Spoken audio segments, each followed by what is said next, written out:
qytetarët ta mbështesin dhe absolutisht dhe nëse shqiptar opozitar nuk kemi asnjë arsye pse ta mbështesin. As me 2.000 lekë, as me 3.000 lekë, as me 5.000 lekë, as me 7.000 lekë.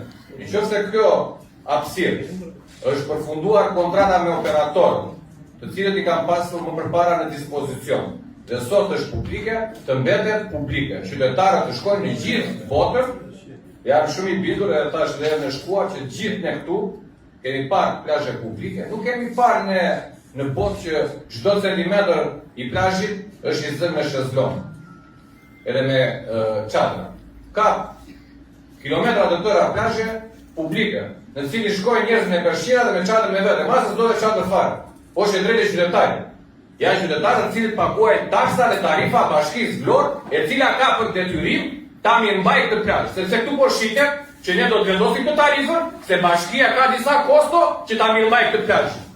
Po bashkia po mbar merkatën e plazhit.